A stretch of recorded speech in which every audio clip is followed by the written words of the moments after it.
Good afternoon, everybody. Dear colleagues, nice to see all of you. Hello to everybody who is with us online. I hope everybody had a good lunch.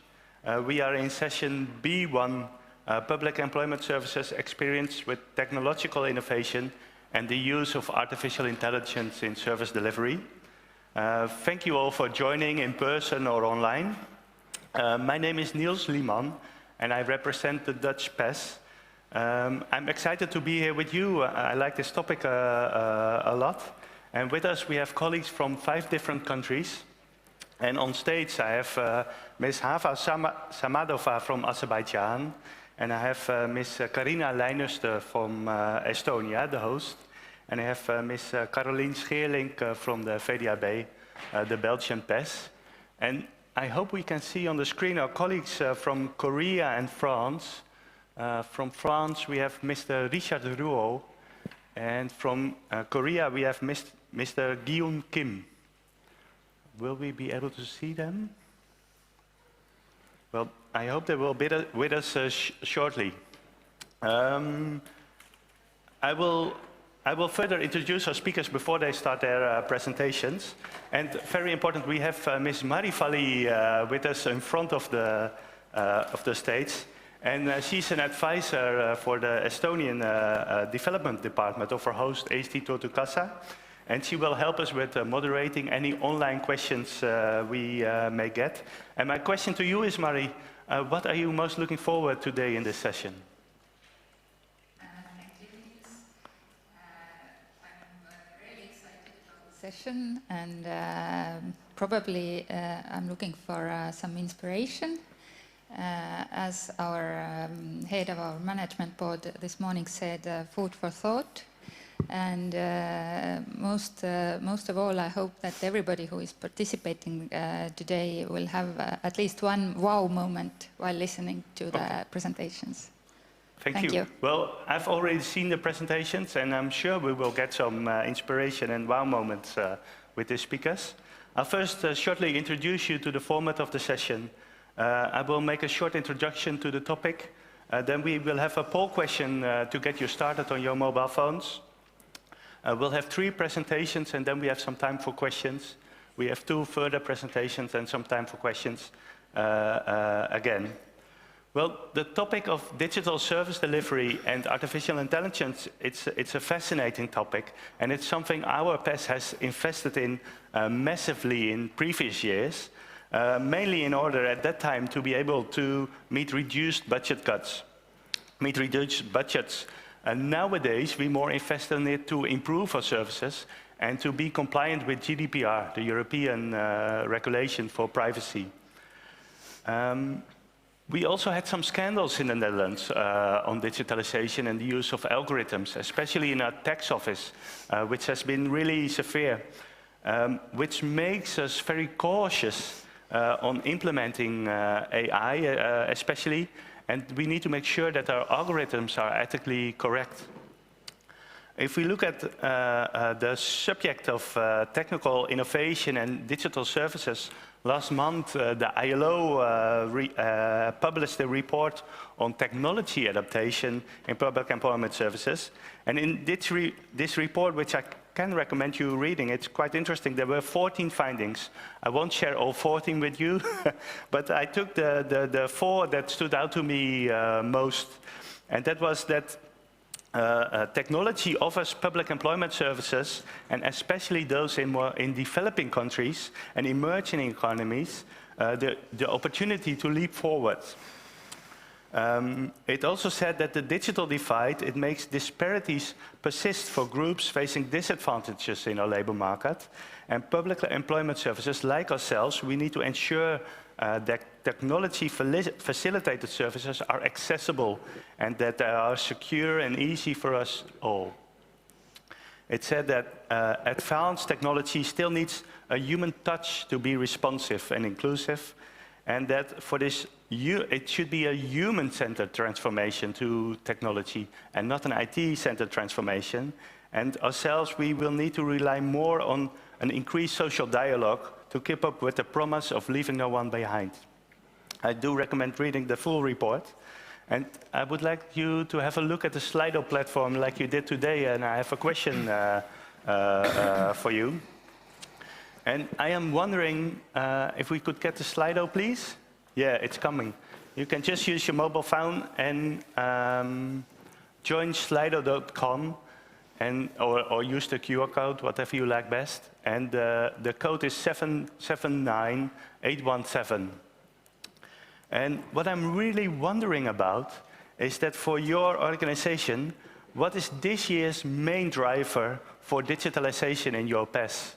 And I got a few options for you on whether it's budget cuts, being compliant with regulation, that job seekers and employers ask for digital services, to improve client satisfaction, or possibly to provide better tools for your counselors. So what is this year's main driver for digitalization in your PES? And the answers are coming in, thank you. Let's have a look.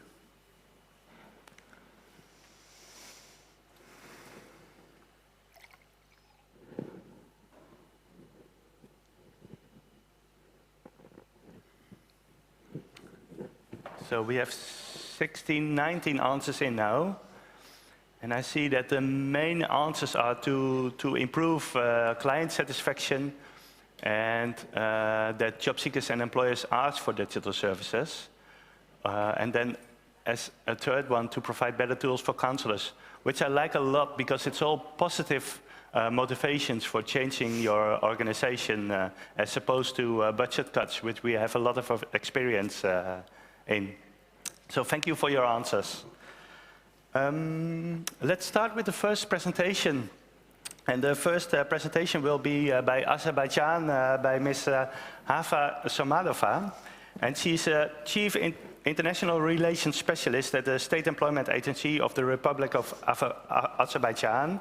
And she has had education at Baku Engineering University and the University of Trento, Italy. Please, Havva, the floor is yours. Thank you. First of all, distinguished delegates and dear colleagues, it's a great pleasure to be here today. I would like to extend my gratitude to the WAVES and Estonian Unemployment Insurance Fund for hosting such a great congress. And without any further ado, I'd like to proceed with my presentation. Today I'm going to talk about the digitalization of the public employment services and the perspectives of the State Employment Agency on the topic. Well, the digitalization has become an irreplaceable part of today's globalized world. And the State Employment Agency on its turn has recognized that digitalization as a key priority under the motto of digital employment. We have been implementing different projects in order to ensure the transparent provision of the services to the unemployed and job seekers. And a set of different projects have been implemented. Today I'm going to give brief information about our agency, our mission, and then proceed with the digital tools.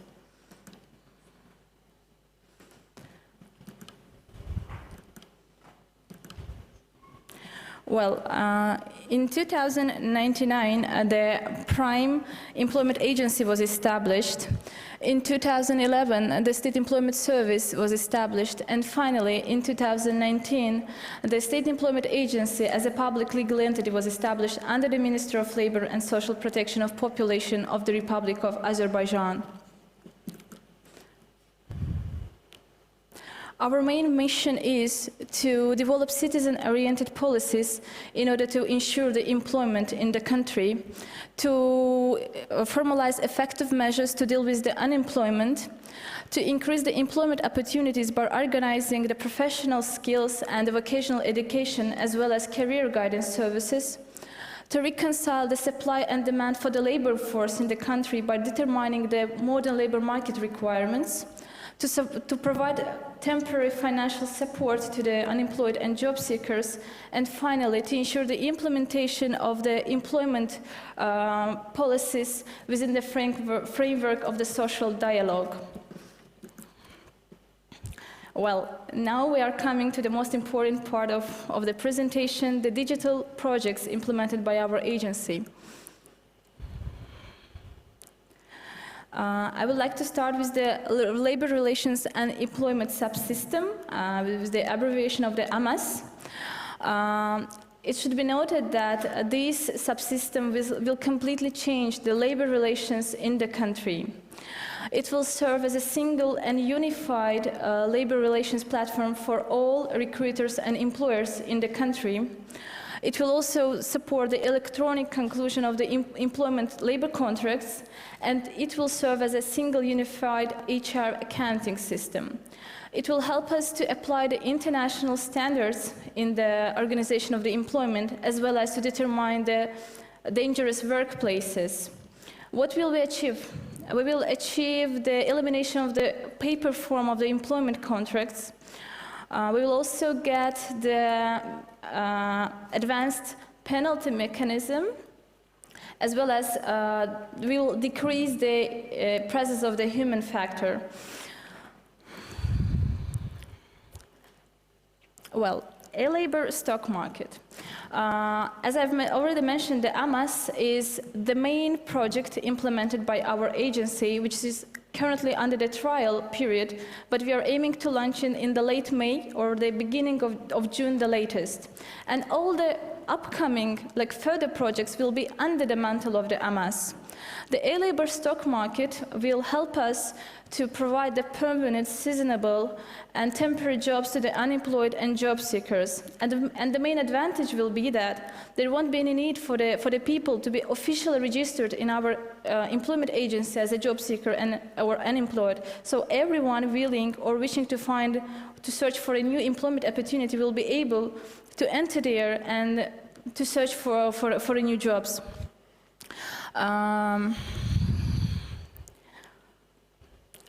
Social works portal, of course, we shouldn't also forget about the people with the limited employment opportunities. The social works portal helps us to create the social works for the unemployed and job seekers in a more efficient way. It will also provide us or help us to organize the social works from one single platform and control the payment of the wages to that people with the limited opportunities.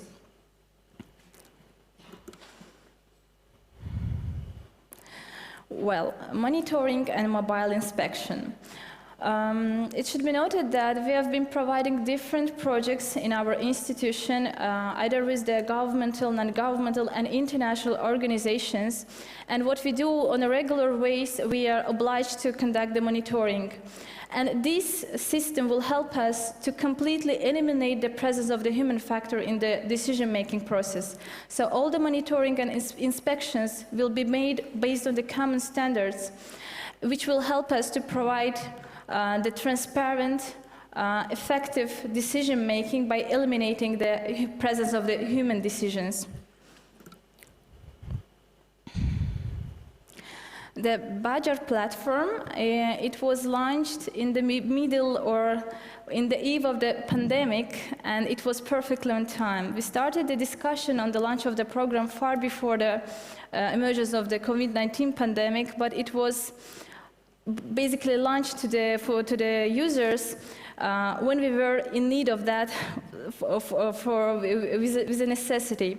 So how does this platform work? It helps us to ensure and organize the trainings through this platform online. So there are 3 types of services that can be provided through this platform. The first one is vocational education and training. The second one is the business trainings for the ones who are going to be involved in the self-employment program. And the third service is the career guidance.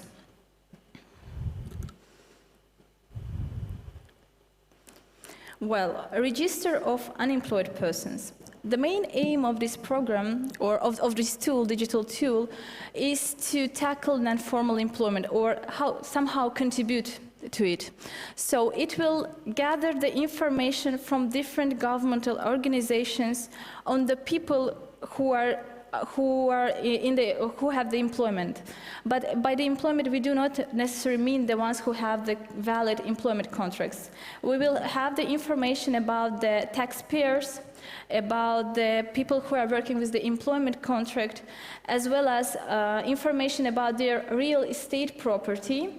And in that, by entering to that system, it will be clear who are involved in the non-informal employment and who are not.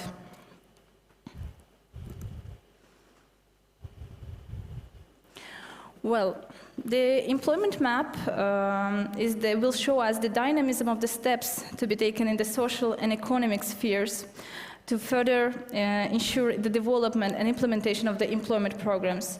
We will have the proper information about the economic situation in each administrative region, which will help us to better organize the programs of the actual labor market, as well as to draft the personalized employment program.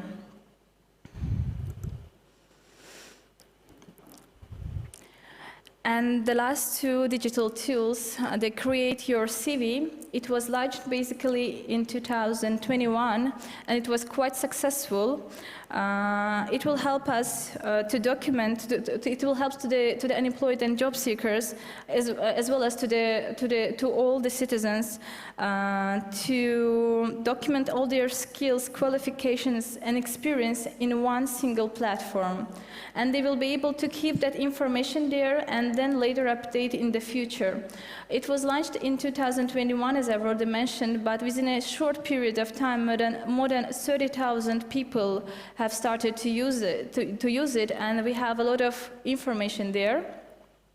And it was like to mention that in the European countries, they also have something like this, the tool like this, like the Europass. It's basically the transformation or the Azerbaijani version of the Europass. And finally, the unified information systems to control the informal employment. This program is currently under the draft, like we have already started to draft it, and hopefully we'll launch it by the end of this year. What it will do, it will help us to, it will analyze and assess the employers in the country based on the standards. And we will have the clear picture what employers or what entities are more prone to hire or to involve the people to the non-formal employment without concluding the employment contracts with them. Thank you for your attention. It's all from my side. And if you have any further questions, or we are open for the cooperation, you may reach me through the mentioned email. Thank you.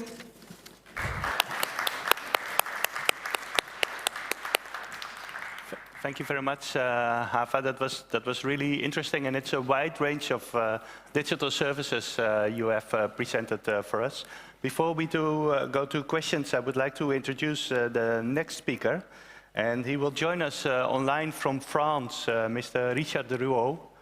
Richard, are you with us? I hope Richard is with us. There he is. Hello, Richard. How are you doing? Oui, bonjour à toutes et tous. Yeah. Enchanté d'être avec vous. So, Richard. Hello, here I am. Yeah. Welcome, Richard. Richard began his career by leading large-scale information projects in the retail sector, and since 1995 he has been working in the public sector. In early 2018, he was the one who proposed and co-built the Employment Intelligence Program, and he has worked on it since. And Richard, we are very curious to learn your experiences with that. So please go ahead with your presentation.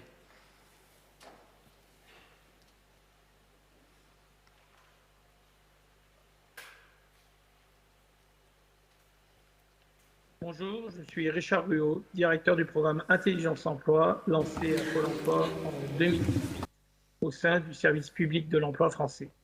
Hello, so my name is Richard Pôle, and I'm responsible for large-scale data projects in our public employment service. We register those who are unemployed. We assist job seekers throughout the process. We also monitor the process. We share our knowledge about the labor market and some information about what we have done. 57,000 professionals are employed by us. They are working as counselors. We have almost 900 local offices. We have allocated 8 million as benefits, and 38 billion euros was paid as unemployment benefit. And we had more than 400 million visits to our website. We offer a wide range of projects, various services, and we've made certain choices along the way, and this is where we are today. So we wanted to use artificial intelligence in order to quicker reintegrate people into the labor market. When this process started in 2014, we gave it a boost, and in order to go further than just pilots or tests, in 2018 we decided to launch an ambitious program to ensure using the AI platform in all various stages of our work. Therefore, we took a specific approach, and we have a FDAB project put together by the French government that we rely on. So we had 3 years to make sure that the transformation to digital services would be implemented, and we focused on 3 aspects. First of all, we made changes to the way that our councillors work, how they manage their emails, for example. We also used digitalization to find work for people, to recruit people, but also to assist recruiters.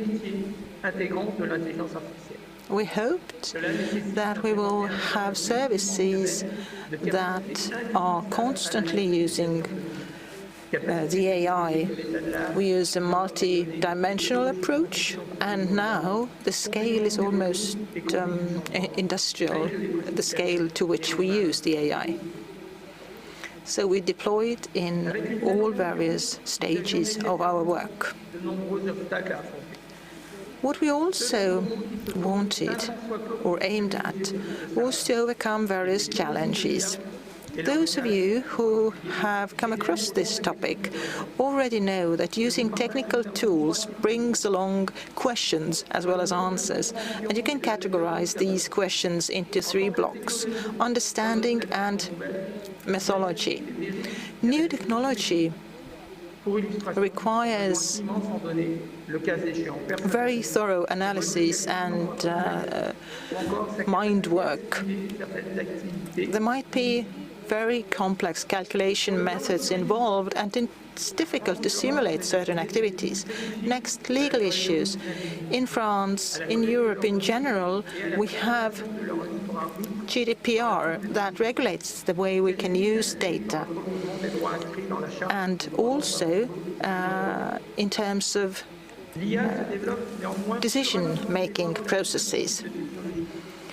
However, the artificial intelligence is developing more quickly than the legal framework. Countries are different, cultures are different, and we also have differing concerns. The users also have their own problems with the AI. People have said that job seekers are quite skeptical towards using or deploying the AI. So we asked ourselves, how can we make sure that people would still trust public services that use AI? How can we integrate AI into our work? And which are the tasks that the AI can do instead of humans? Yes, it brings obvious added value, but it's also very important to make sure that people still trust the organization. The AI is working better and better. The more people communicate with the AI, the better the AI becomes, and it's also able to provide personal advice and solutions to the users. So you have to be quite close to the users. But how can you upscale the use of AI? There are many questions, and we chose the ethical issues to be at the heart of what we do. What does it mean for us? So we have an ethical framework on which our activities are based.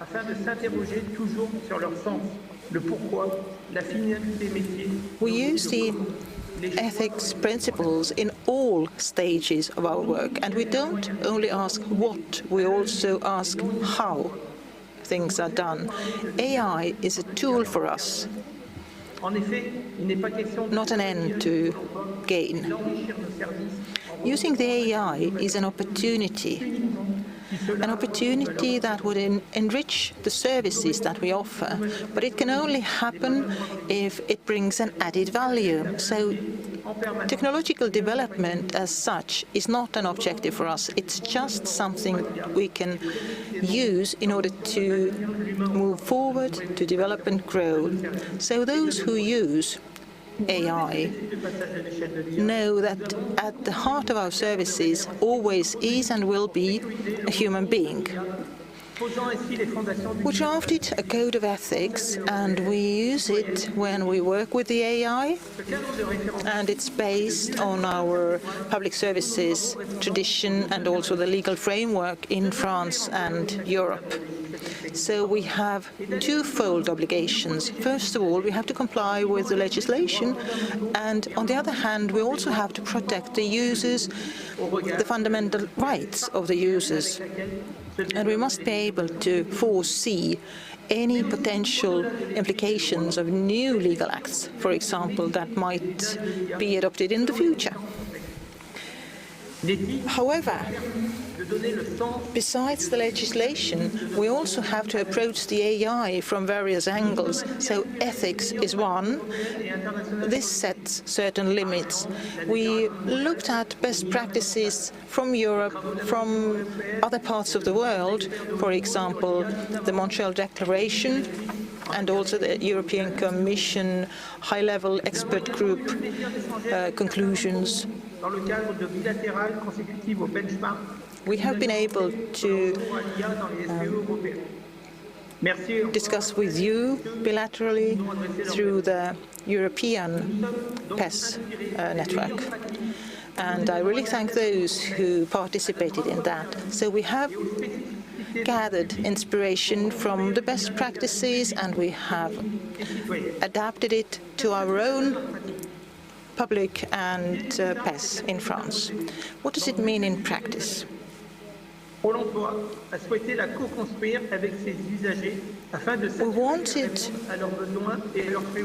to design the system together with our users, because their needs are very important. We organized workshops targeting both job seekers and the counselors working at our PES. So we summarized their concerns, their ideas. Then our ethics committee worked with this material, and our administrative council approved it. So we came up with a charter that focuses on the ethical principles, and it gives guidance. And there are 7 principles. The first, the algorithms have to be legitimate. At the heart of things are people. Second, equality, non-discrimination, freedom of choice, transparency, security, then environmental impact, and these were the 7 core principles. Each one of these comes with certain obligations, certain goals, and our charter is also available for our cooperation partners. So we want to let them know what our understanding of the AI is and the understanding of the way how we can use it. We also have a specific management principles and guidance in place. We use the AI in all stages of our work. We have included an external consultant, and the consultant has analyzed all the potential dilemmas that might come up. Obviously, we want to continue to enrich the approach that we've taken, but we also want to get someone from outside to take a critical look at what we do. We continue our work, and we think it's important that everybody would understand what are the key challenges when it comes to technology and what are the key risks. Finally, a few words about the questions that you perhaps are asking yourselves. Yes, we've deployed the AI successfully. For example, we have an application that works or runs on AI, and it allows us to handle emails more quickly, and it simplifies the work of our counselors. So ethics is something that we very strongly focus on, and the work with ethics continues. Our members of staff are those who are the compass for us. We have to ask the right questions at the right time, because there's specific questions popping up every now and then with the application. Obviously, we also have the European resources, CNIL from France, that we can use, and we do deploy these opportunities and tools in our work. We discuss it also at various levels, local, regional, in order to make sure that we have an end-to-end ethical AI solution. We also take into account various viewpoints and angles, because there might be some contradictions, but what we are after is an ethical solution. The approach to AI has to be ethical, therefore the code of ethics is important. We update it on a regular basis. The technology continues to develop, and so do we. So we adapt our activities, we make changes as necessary in order that people could continuously trust us. Thank you. Thank you very much, Richard. Some of you might have noticed that the presentation is pre-recorded. He was so nice to pre-record it for us to make sure that we wouldn't have any connection issues. And what really impresses me is that they have almost 500 million visitors on their website every year, which is a staggering number. And I see the human-centered design and the ethical board they have for their technology really as a best practice for all of us. Before we go to questions, I would like to introduce the final speaker of this block, and that's Ms. Karina Leinuste. Karina, please take the floor. Karina. Karina studied social pedagogy here in Tallinn. She started working at Eesti Töötukassa in 2015, and she has worked both on employers and employees services, job seeker services. And now she guides and conducts training for counselors on implementing new tools, like the decision support tool OT, or on the topic of work-focused counseling. Please, Karina. Hello and good afternoon. I'm really excited to present the Estonian Unemployment Insurance Fund's decision support tool, OT, or as we call it. And OT is actually an acronym of Estonian word otsustustugi, which literally translates into decision support tool. Estonian Unemployment Insurance Fund, who we are and what we do. We are an independent public body with tripartite management, with service points all over Estonia. Our clients are job seekers, people in employment, young people, students, employers. Our business strands are service provision, benefits, and we also do work assessment.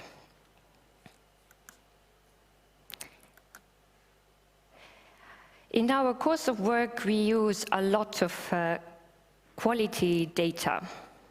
And for the easier usage, we had created actually a data warehouse called Taru. For example, this is a dashboard view of one of the bureaus in Capital Region and their clients. We can see the duration of unemployment, the skills, age, and much, much more. So we thought, how can we use and support our counselors with this? The continuous inflow of new job seekers, we have to figure out the needs of every individual, possibly causing excessive support and services to ones who would have found a job in any case, and lack of support for late notice of individuals who need extra guidance. For example, we need to decide, does the client need job mediation counseling or case manager's help? And they have to choose between various channels for counseling. Face-to-face at the employment office, contacting by phone or Teams, independent job seeking, using e-Töötukassa, or video counseling in the future. So the aim of the decision support tool is to support counselors with choosing the best support channel, deciding about the frequency of contact with the clients, noticing the most important factors affecting the client's job-seeking journey, deciding on any possible interventions to clients' activities, getting an overview of the portfolio and risk level of the clients, planning the schedules and workload, very popular with our office managers and chief consultants.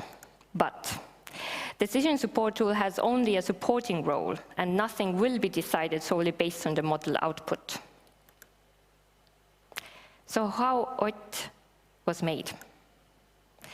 We began researching in 2018 and research about other countries' experience. In 2019, the creation was made with partners from the University of Tartu, cities, and Nortal. In 2020, we did a piloting in 5 offices and implementing OT in all offices since October 2020. OT actually won an award, the best database digital service, in 2021. In 2021, we held user experience seminars and got a lot of feedback, and we did more testing.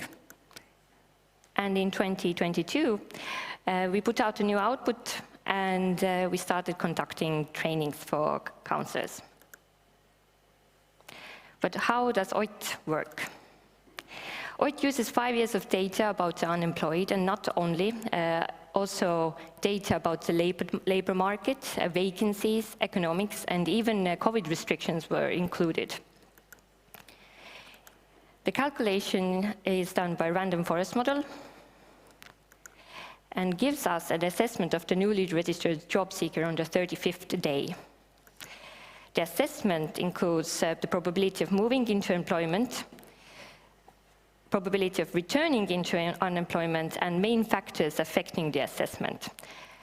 Also, the assessment gets a position in the counselor's portfolio.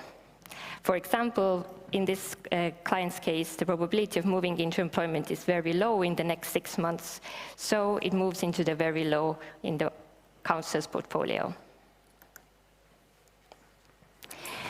Decision support tool on the job seeker's profile that our counselors use daily. On the left, we can see a color-coded area in green. This means probability of moving into employment risk level.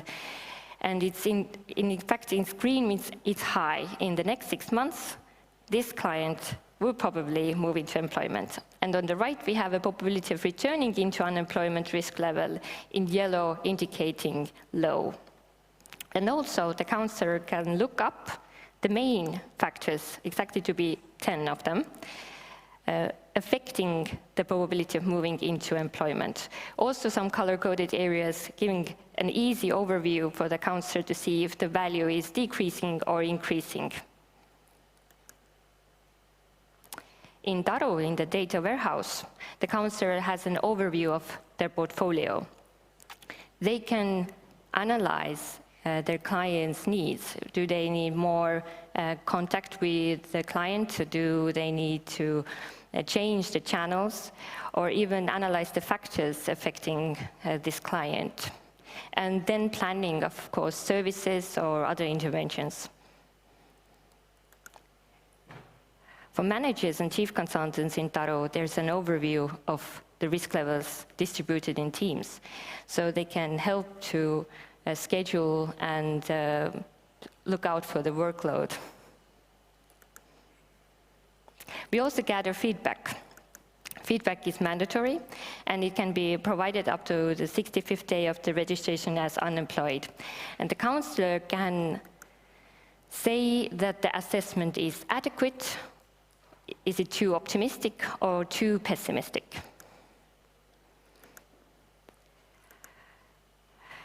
On the counselor's feedback, we can see 92% of the counselors actually agree with the assessments given, but some of the assessments were too optimistic or pessimistic. And they also provide us with a comment why they decided to see otherwise. And the number one reason is actually health-related. The second is motivation, and there's also education. But these kind of comments provide us the necessary information to make improvements or even create new factors. About the prognosis and reality. When OIT was celebrating its first birthday last October, we looked back to see how the assessment and the reality works together, and the accuracy. In gray, we can see the prognosed moving into employment. That's the OIT assessment. And in orange is the moving into employment in the reality. And we saw that the accuracy is 95.4%. And now with the new output since January, it's getting closer to 98, but we're still gathering data. Lessons learned. After 6 months OIT had been live, we started holding seminars for counselors to learn how counselors use OIT daily. As a result, we learned that knowledge is patchy, and we need trainings because the user manual was just not enough. The implementation of OIT fell at the same time as the new information system was introduced.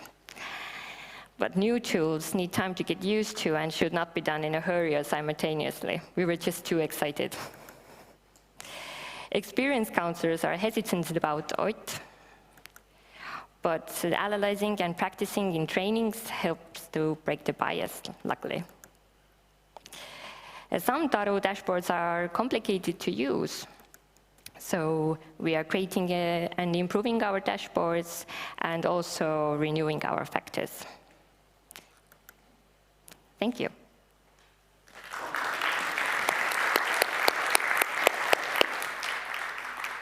Thank you very much, Karina. It's a fascinating tool with such high prediction rates. I will turn to you, dear colleagues, for a small block of questions. We've had some dense presentations with dense information. Would anyone have a question for our speakers, please? Or anyone? We have her. Please.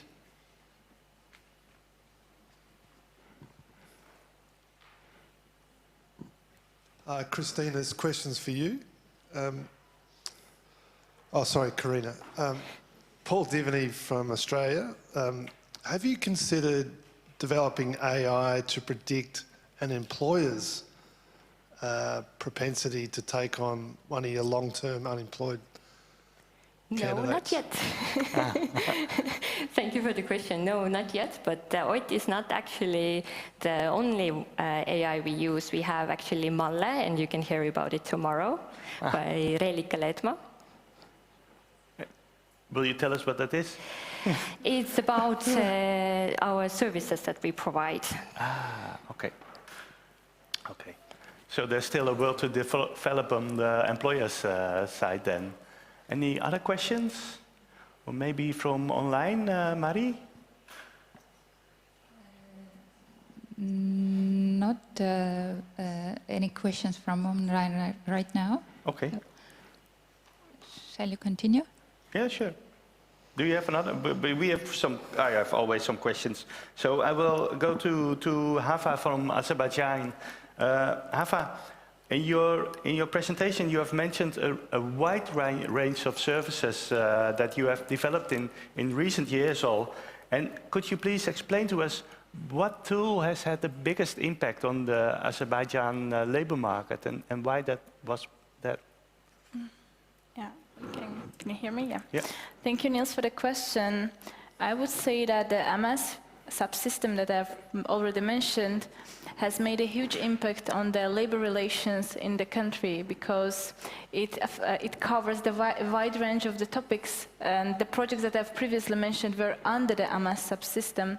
So for that reason, I believe that that one is the most useful, but at the same time productive tool that was created by our institution. Okay, okay. Thank you. And I have a question for Richard as well. Richard, you had a presentation a lot about how you do that in a technological way, but also on an ethical way, how you use ethics in developing AI. Of course, it's a core value and it's very important, but it also brings us restraints. So we are wondering, is there anything you would like to do with your AI and with your data that you actually can't do because of your ethical guidelines?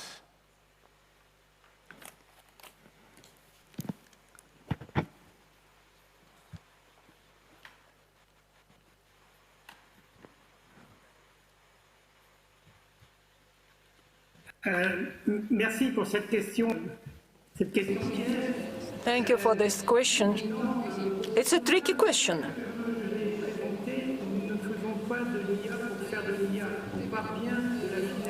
In fact, we are not developing the AI just for the sake of AI. Our objective is to deliver public services that will meet our needs. So this ethics framework is like a security for us, to be sure that we are developing something that is needed by the PES and labor market. There are, of course, other technological solutions which could raise such question, like the face recognition technology. But if the face recognition technology is necessary and useful for delivery of our services, yes, we could use it, but in principle we can't. We have discussed this issue at our ethics committee, and also with our external consultant, all with the aim to improve the delivery of our services. Thank you, Richard. I have another question in the audience, please. Merci, monsieur. Je pose la question en français à monsieur Richard. Thank you so much. I will ask in French, and it's for Mr. Richard. Your ethical guidelines or framework, is it also written into legal acts already? And what do you do in order to protect yourself against the AI? Because there are social networks that are run by third parties. There's a lot of misinformation, disinformation, false advertising, for example, phishing attempts and fake representation. Thank you very much for the question. Yes, we do have a lot of fraud cases. It means that job offers that are not actually that are fraudulent, and it happens across the world.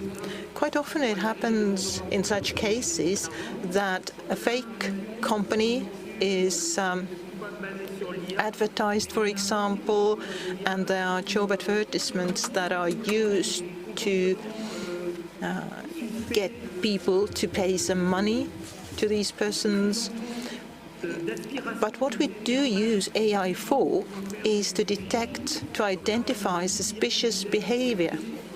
For example, if phishing is used for, in order to get people's CVs, several schemes, and also fake job advertisements, then it is difficult for companies to publish job advertisements that would comply with all the regulations, because there might be some equality requirements, for example, or other aspects. And we have a specific application that we use for that. And you might know this application, but it has enabled us to identify the fake job advertisements better. So in order to make sure, or to find out which is a genuine job offering or opening and which is fraudulent one. So we have used AI to make sure that the job advertisements are legal. Thank you for that answer, and a very important topic. So thank you for your question as well. If it's okay with you, I would like to go. Marie? Yes, there is another question from the chat. Please. This is addressed to Karina, it's about OIT, and the question is, did you have any GDPR issues, data protection issues while developing it?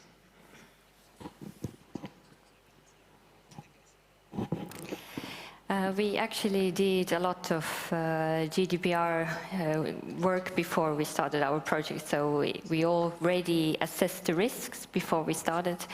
Of course, the laws are always updating also, so we have to always keep up with them. That means gathering the feedback and using all the unemployment data in the random forest model. Okay, so you did everything in advance and no issues with GDPR later on. Okay, thank you. Miguel, could you please hold your question? We go to the next presentation, and at the end we have some more opportunities. Yeah, thank you. Because otherwise we're running out of time for our speakers that are still to come. And I would like to go with you virtually to the Republic of Korea, where we have Mr. Gyun Kim. Hope you are with us, Gyun.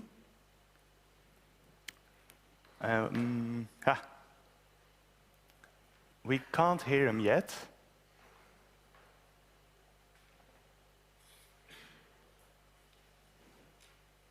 If Thank the you very volume much could for please allowing be... me to present the case of WorkNet at the WAVE's World Congress.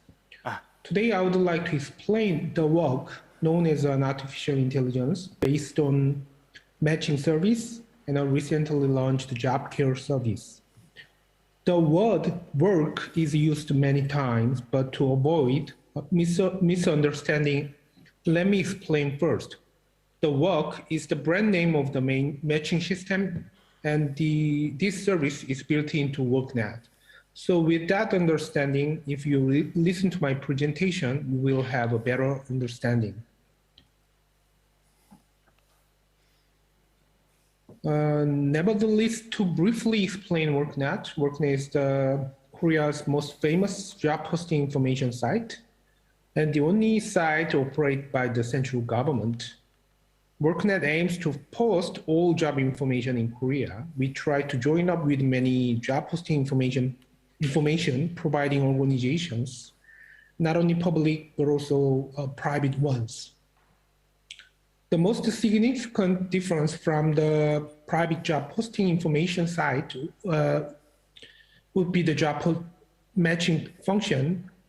In the private sector, it only recommends a specific company to job seekers, but WorkNet plays a role in direct matching companies and job seekers. Therefore, people who have difficulty finding a job tend to use WorkNet more than a private job posting information site. So although the general public use the site, our site, it can be said that WorkNet is specialized for the disadvantaged class for employment. Also, for this reason, we can say that companies that post position on WorkNet have a higher proportion of small and medium enterprise than private employment information site. It could be the strengths and the weakness of the WorkNet at the same time. Well, these numbers are about WorkNet's recent achievement. I'll skip it.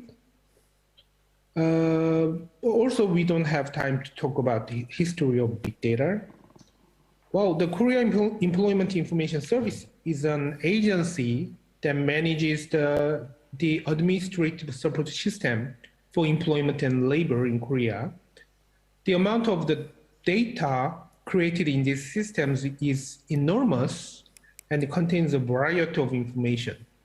Data generated by these systems will be linked together to create a higher value database. By analyzing and managing this big data, we can measure the changes in the labor market and the effectiveness of policies. Okay, let me talk about matching now. Job matching refers to a specific way to determine which job seekers are suitable for the job list. Everything is about how to effectively search for jobs. To find an effective way, we have developed and applied various methods.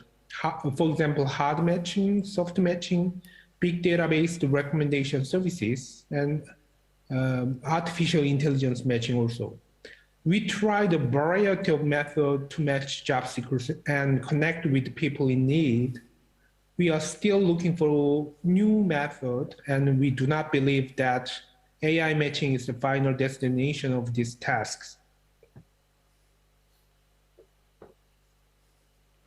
Well, actually, I would like to introduce you to various matching systems we have developed. But the sake of time, I'll skip this slide and the next one. I'll explain later if I have some time. Okay. And to overcome the limitation of soft matching, we have developed a method of recommending service suitable for job seekers using big data. This service is called Work, and is being serviced through WorkNet, like the method used in CRM, customer relationship management. This method recommends jobs, training, certificate, policies, and a psychological test based on the job seeker's activity, training, policy, beneficiary history, and resumes, things like that. So this method was conceived by recommending services selected by customers with similar characteristics, and this service is like recommending similar product to customers with a similar behavior or conditions from online shopping mall. The work analyzing big data and recommend the job you want without having to search for a job by yourself. In addition, there are three main factors for the success of this service: using reliable administrative data, and also it's very convenient. You don't have to, search by yourself. You just submit your CV. And also, we involved a lot of actual users. We try to include a lot of actual users' requirement. Finally, I'll explain AI matching. This method enables various types of services depending on how you figure out the algorithm. However, recently, there has been a demand for a fair requirement culture in Korea. So government make the policy.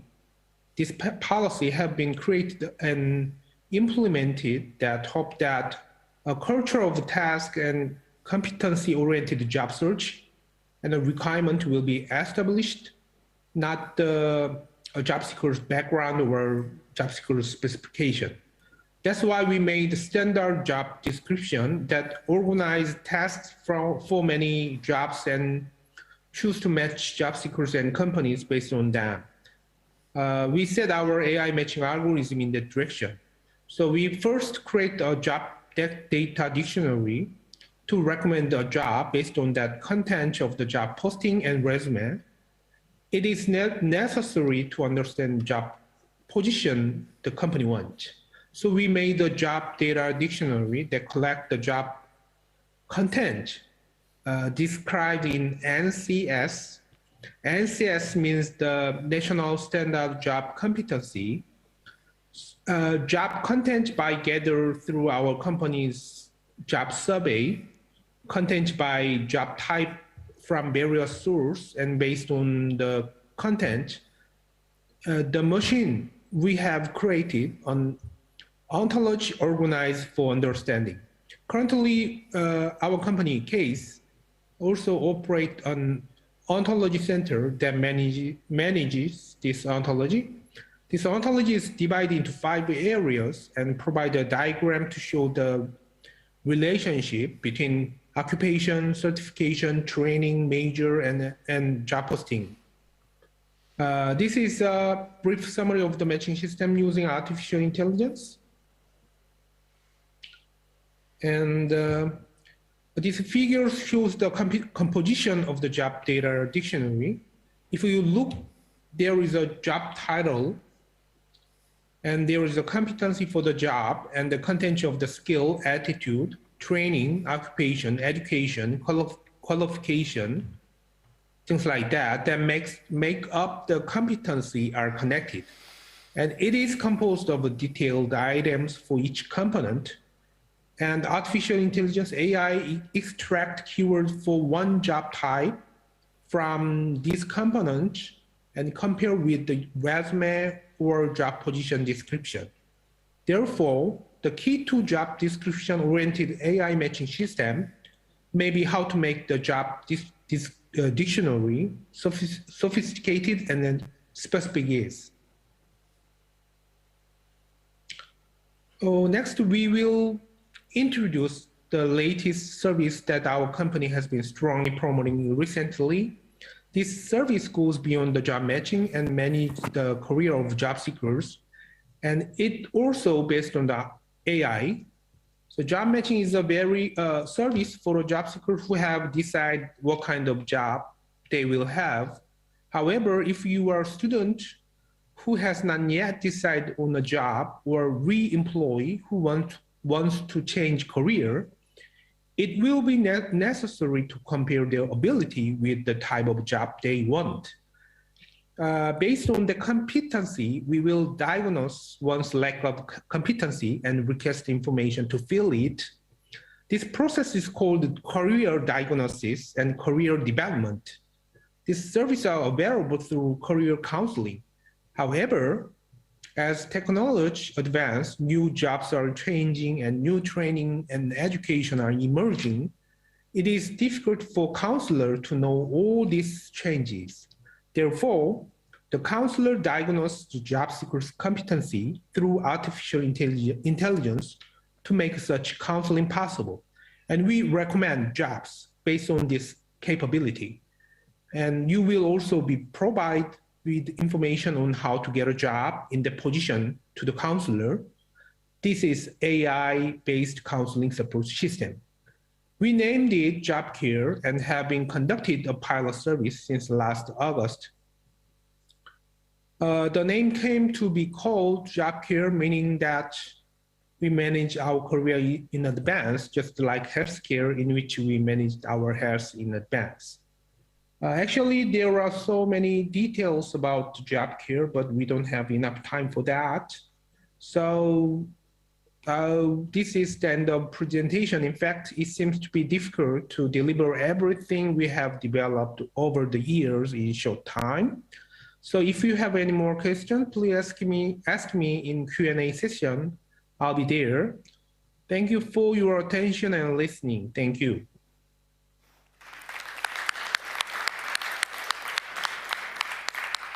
Thank you very much.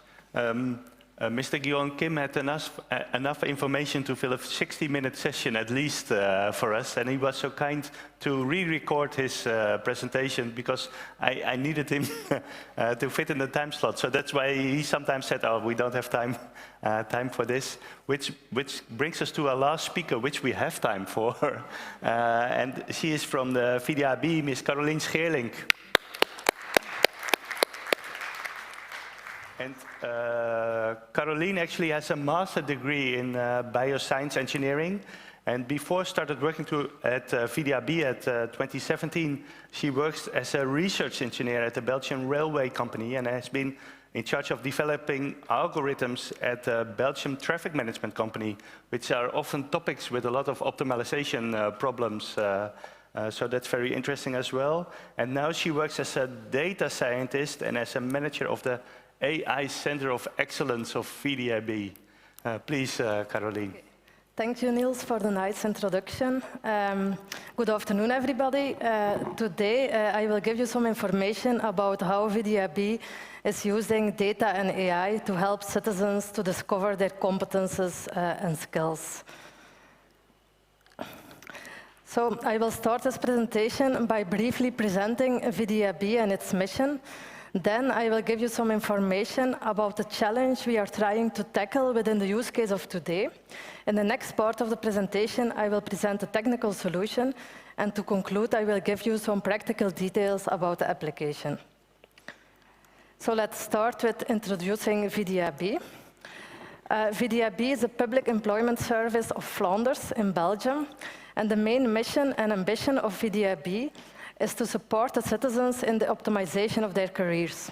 In other words, VDAB wants to offer career perspective and career ownership to every citizen. The clients of VDAB are the Flemish citizens at working age.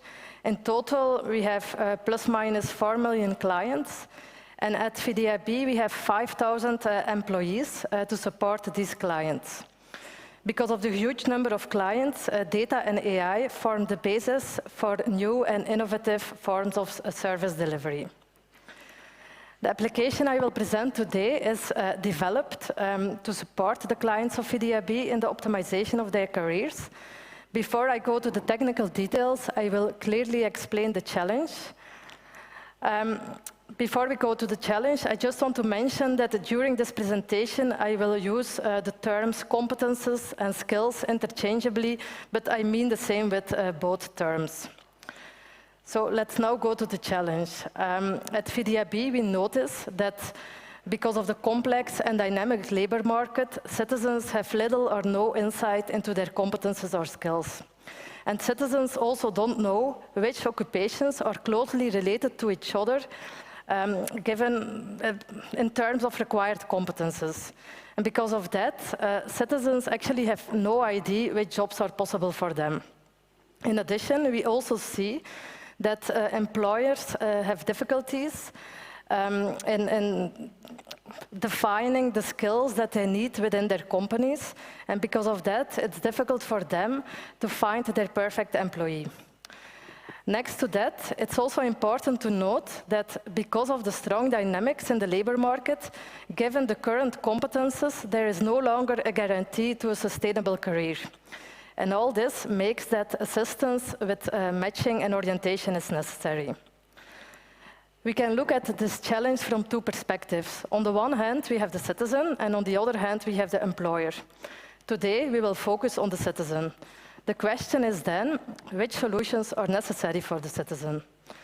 The citizen needs an easy and quick way to build his or her competence profile, and based on that competence profile, the citizen should have an insight into his or her position on the labor market.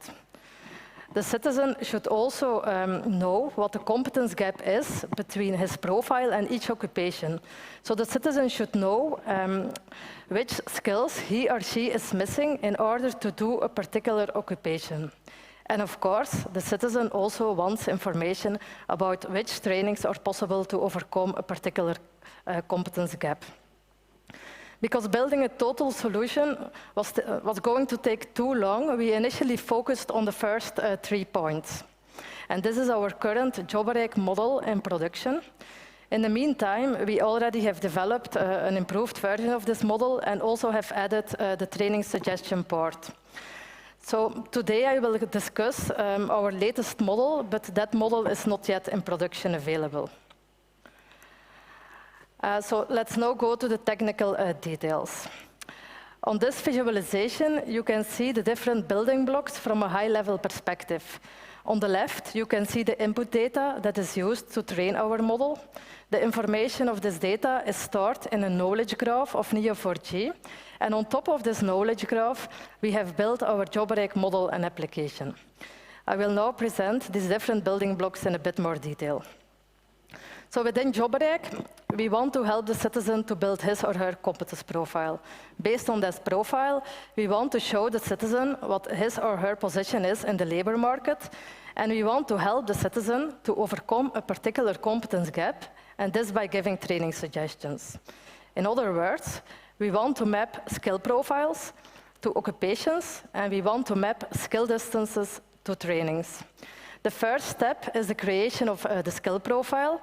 And the second step is the mapping of that skill profile to each occupation, calculating the skill distance, and suggest trainings to overcome these skill distances. Within JobRec, you can create your skill profile in 2 ways. You can manually enter your working experience, or you can upload your CV, and then skills will be automatically extracted using AI. In order to do that, we have built a VDAB skill framework, and this is a data-driven collection of skills detected from different sources, such as vacancies, CVs, Wikipedia, ESCO, Competent, etc. The skill framework consists of different components. We have the skill cloud. This is a graph of skills, partly automatically generated out of these different sources. We have the skill tagger. This is a model that allows to extract skills out of free text. We have the skill seeker. This is a model that is able to identify new skills that are not yet present in the skill cloud. And we have the skill navigator. This is a model that is able to create contextual links between the skills in the skill cloud. This because in the basic version of the skill cloud, only linguistical links are present. So this framework is a very powerful framework, and it's used in a lot of our AI models. Within JobRec, we use the skill tagger to extract skills out of the CV of the user. The next step is then to map the skill profile of the user to each occupation and calculate the skill distance between the user and each occupation. In order to do that, we first have to determine which skills can be linked to each occupation. These skills are then called the skill set of the occupation. When we have these skill sets, we can map the skill profile to the skill set of each occupation and calculate the skill distance. So on this visualization, you can see the different steps of this algorithm. The first thing that we have to do is collect all published vacancies of the last 4 years. The model is actually being fed with the most recent data, and because of that, changes in the labor market are automatically incorporated during retraining. The next step is then for each vacancy to determine which occupation can be linked to that vacancy. For this, we use the beroepszoeker.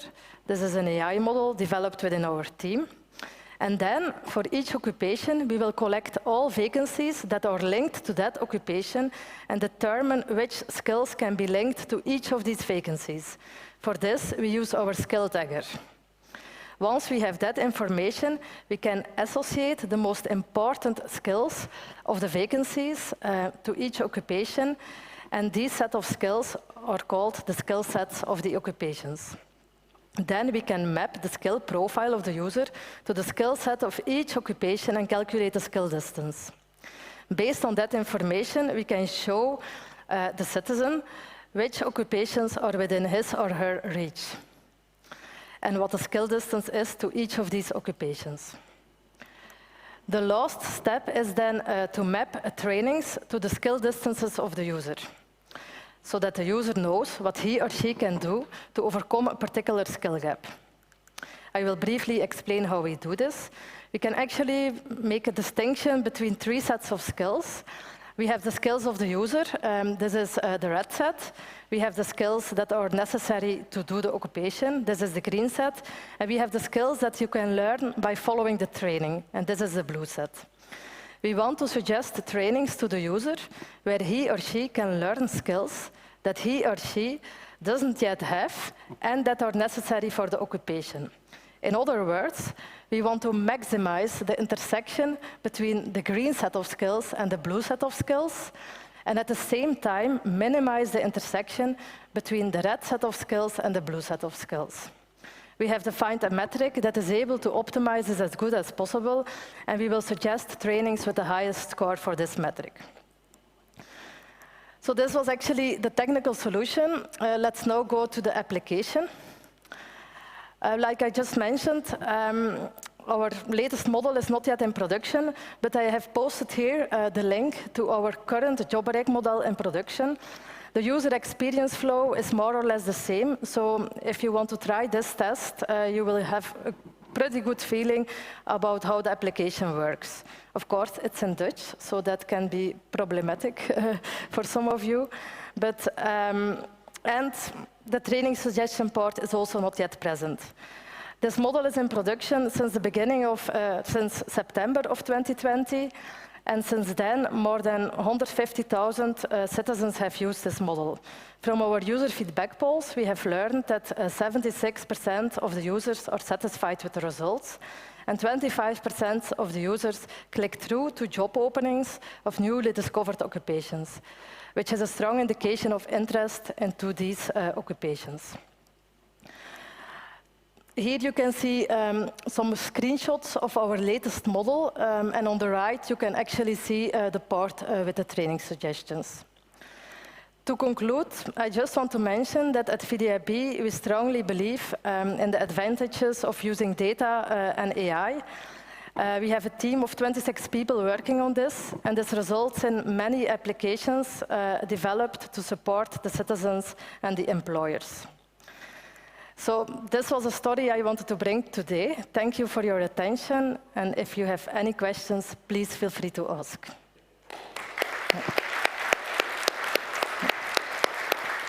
Now, Karolien, if I can just start off with a question immediately. Yes. Previously, we had a question from Australia on AI for employer services, and I saw a little bit of information on that in your presentation. So could you further elaborate a little bit about what you do for employers? At the moment, we don't yet do a lot for the employers. We initially focused on the job seekers and the citizens. But for example, the JobRec model I just presented, we are also working on a variant for the employer. So within JobRec, the citizen is central, and we are looking for the occupations that are within his or her reach. And in the variant for the employer will be central, and we will be looking for job seekers that are within his or within his reach, so that the employer actually knows this is available on the market, and these are the skill distances, and these are the trainings that I can offer to create my white raven. Okay, thank you very much. I see that Mr. Gyun Kim from the Republic of Korea is with us as well. And my question is to you, colleagues. I know that Miguel still had a question, so maybe you can start us off, Miguel. And then if anyone else has a question, please feel free.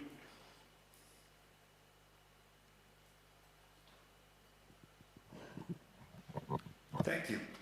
My question is to all of you, basically, whoever feels inspired to pick it up. And it is around the how strategic decisions around AI are taken, in particular how your institution has set up a body to decide about AI. I mean, you mentioned that you have the ethical committee in France and the AI Center of Excellence, I think, in VDAB. But is it rather that you have an expert group of people who deal with AI to inform the management? Or do you have positions on C-level even where the people themselves are informed enough to take a decision around AI? Thank you, Miguel. Maybe it's good to start with our colleague from the Republic of Korea. How are decisions taken on the use of AI and the implementation of AI in Korea? Well, actually, we have a special group for the developing and making decision about the AI, and not only the algorithm or developing issues, but also the strategic issues. And then also we have a government.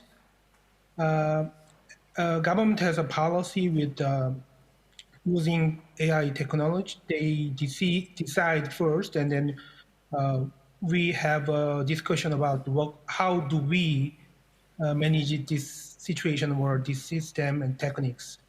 And then we recently made the special center to manage the data, not only the data, but also the developing algorithm, especially.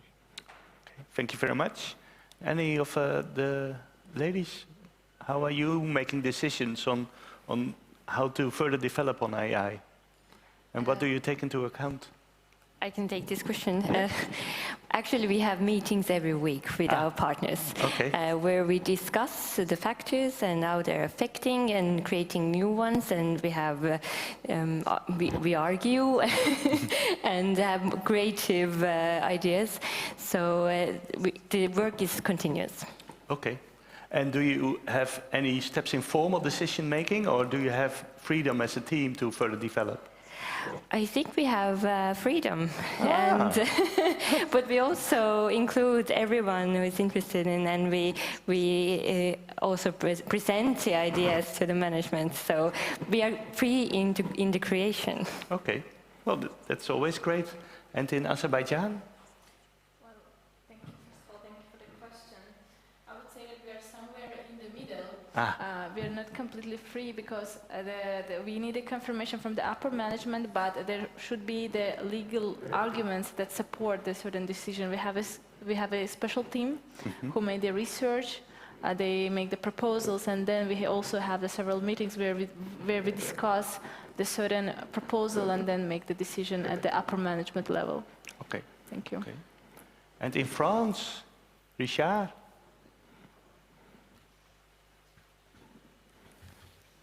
Did you get a question, Richard?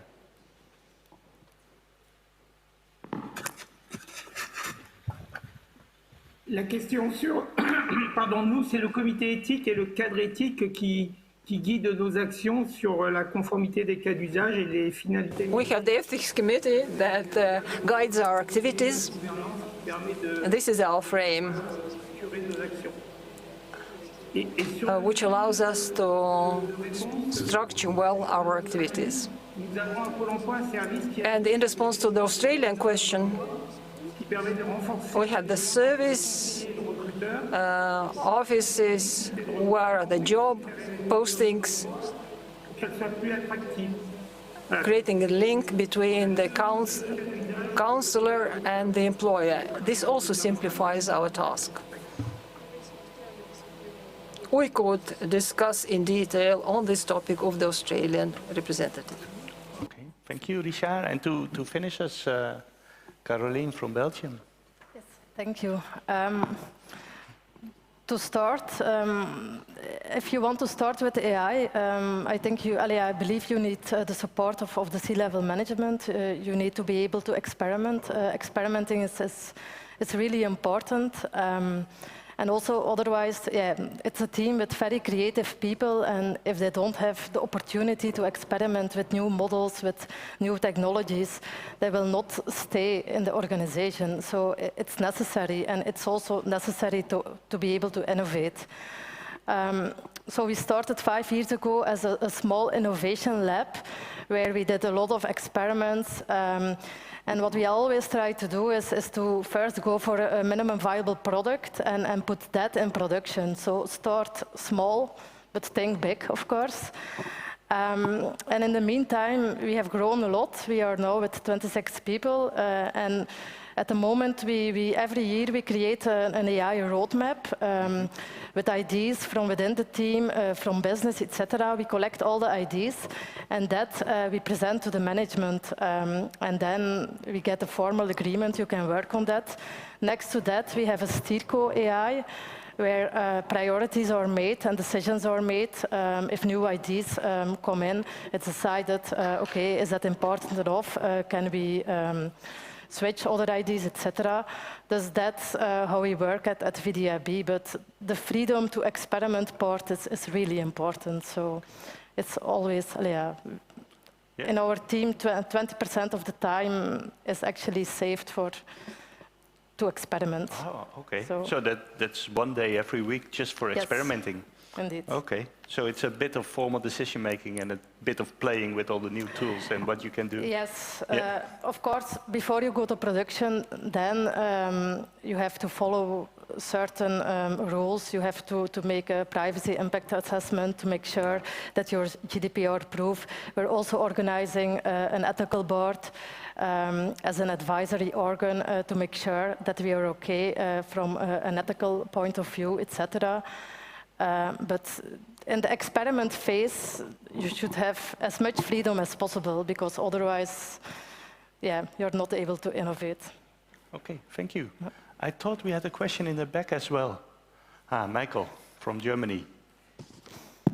Yes, thank you very much for the interesting discussion. I have a concrete question for the VDAB, and if time left, I have a general a question for perhaps a further discussion. First question for the VDAB. Thank you very much for giving us an update what you're working on concerning artificial intelligence. One of the first sentences you mentioned is that citizens don't know where to go or what further training or job or whatever they could do. Did you mention, or did you mean in case they don't know, or is that something you mean like you're the counselor and you know what is best for the customer or the job seeker, so to say? So that's the first concrete question, and further on, if a job seeker knows I have this idea, I want to go in that direction, or tries to persuade the counselor, so to say, on what the next steps are, do you then as counselor say, we're going to use this artificial intelligence, and if the artificial intelligence has another proposal, so to say, as you just presented, how do you deal then with the job seeker in that concern? So these are the two questions for you. And Niels, Can I, a third question perhaps for all the participants? Yeah, we have some questions from okay, online as well, okay, Michael. then I stick back. I like your enthusiasm, but I would like to have equal opportunities. Okay. Yeah, so we start with Karolien. So for the first question, it's something that we just noticed as VDAB. So job seekers, they know what they are able to do within their current sector, but they don't see the opportunities within other sectors. So we have developed the JobRec tool to inspire them, to show them with your skills, even if you're working at this moment in the IT sector, you can also do something in the healthcare sector if you want, because you have the most important skills for this specific occupation. It's just a random example. And we just want to help them with that. If they really have no idea, okay, for the moment I work for 10 years in the IT sector, but I want to do something else, but what can I do? I already worked 10 years in the same occupation and I don't know what's possible for me. Then it's just a tool for them to inspire them, to show them the possibilities of what they possibly can do.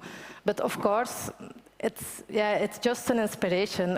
If they actually want to do the occupation, they have to look for vacancies, and within these vacancies, they actually have to check, okay, do you have the necessary skills of this vacancy? Do you have the experience that is asked, etc. But it's just to inspire them. You're not stuck in your current occupation, but you can do other things also. For the other question, can you please repeat the question?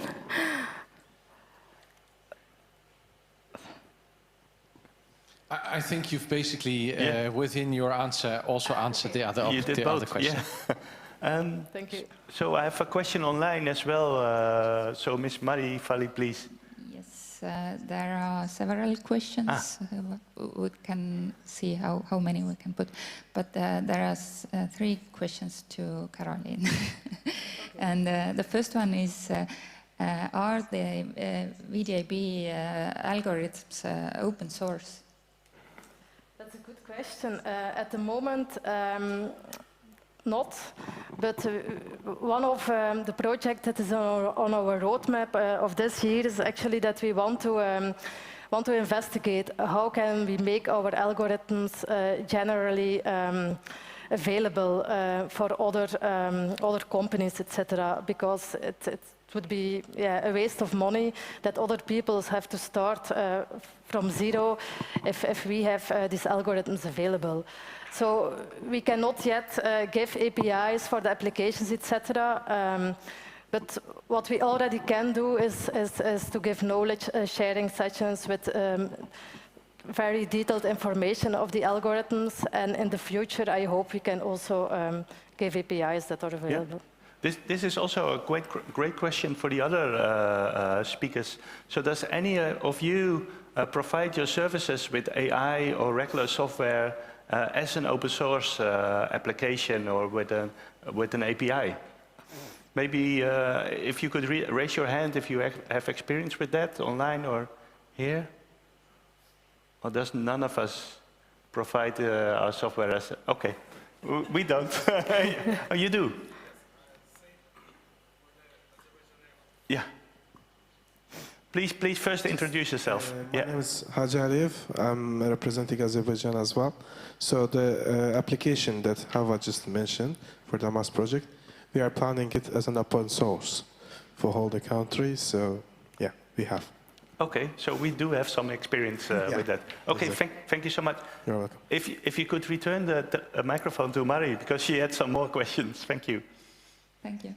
Another question is about whether, again, these VDAB models, whether there is a unique standard skill set for each occupation.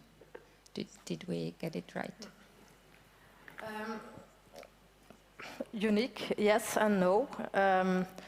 We create a unique set of skills for each occupation, but when the algorithm is retrained, and when different skills are asked in vacancies for that occupation, the skill set will change, of course. So it's unique for a certain amount of time. Okay. And Mr. Kim, could you please reflect on that question as well, if you have unique skill sets for occupations? Well, because of the connection problem, I didn't hear the question. I'm sorry. Could you repeat, please? Yes. Is it? Yeah, no, it's working. So, do you have a unique skill set for each occupation in your model? Well, actually, based on our AI algorithm, we have actually 3 different algorithms based on basically we mixture 3 or more algorithms. Basically, it is matching based on the job competency. So in this method, job competency is just judged based on the content of the job seeker's resume. So job competency is just judged based on the description of job information. So and also this job information has job data dictionary. So we put all kinds of information about the job, occupation, we put in the job data dictionary, and then while we use the matching system, we use the job data dictionary. So that is a specialized set of competency and then specification about occupation. Thank you. Thank you. Marie, one more. One more. Yeah. One more for VDAB. It concerns the development procedure. A person from online asks whether it's right that you are using agile development methods and the agile procedure. Yes, we work according to the agile methodology, but we work in 3 phases actually. We have an experiment phase where we actually quickly validate new ideas, etc. We also do that in an agile way of working. And then we have an explore phase where we actually create a testable prototype or model of the idea. And that is then also tested with the end users. Based on the feedback, we go to the production phase or the explore phase. But in all these phases, we work agile. Okay, thank you. And then I have a question for the Estonian colleague, because from your presentation, we understood that the prognosis is correct for 95% of the cases, but now it's even better, and it's 98% of the cases, which I find very impressive. I'm wondering, why do you still need a counselor to make a decision? As I suppose counselors are correct in less than 98% of the time. It has only the supporting role for the counselor. So, and they agree most of the time, 92% agree with the assessment, so they have the same direction. But the idea is to provide the counselor just enough of information to figure out the needs of the client. Yeah. And then, as you might know, we are in a room that is called black box. So my question would be, what do you do to make sure your algorithm is not a black box for the users? Please, maybe Estonia? Yeah. It has been a rough journey, and we're still on the journey. We began trainings this year, and because of the feedback was that the users don't know how to use the tool and how to use the information for counseling. So at the moment we are in trainings, just like a tour all over Estonia. Yeah, and I would really like to hear an answer from France as well, if I may. Richard, did you get our question? Are you? Yeah.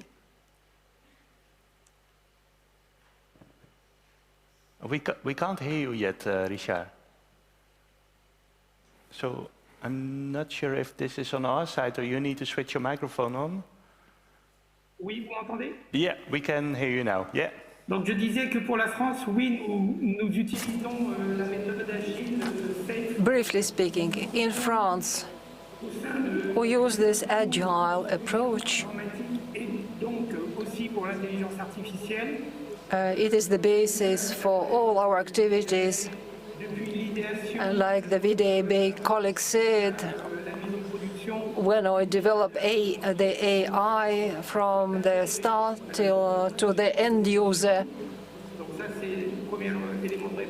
the career counselors as well job seekers are involved in the process, and the open source question. Yes, in our public sector, we use this open source. That means that our solutions are available to all the state institutions of France, and they can also benefit from our experience. I already mentioned this FTA project, and since 2018 we have a separate budget line for the AI development, as mentioned before. And maybe a comment on AI being a black box or not? From France, if you could.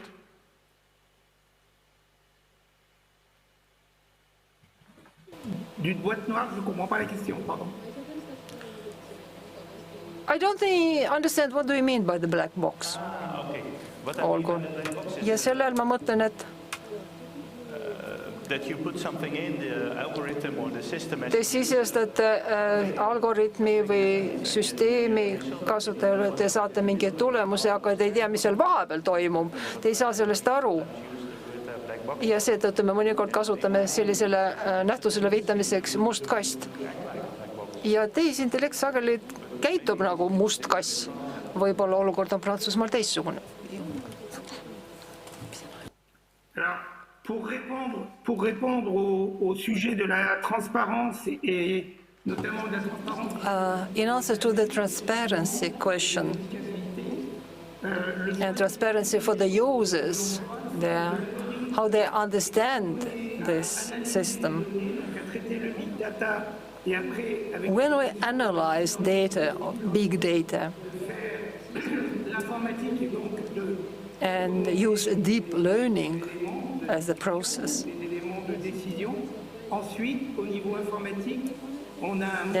which generates proposals, and then it is possible to explain why a PES decided this or another way.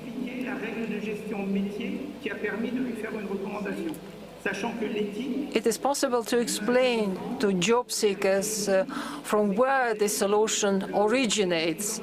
And of course, the code of ethics also contributes to better understanding of the solutions, both by the job seeker as well as the employer. Okay. Yeah, thank you very much. So, and if it's okay with you, I would like to conclude our session with a lot of information and with a big hand for our speakers who did excellent.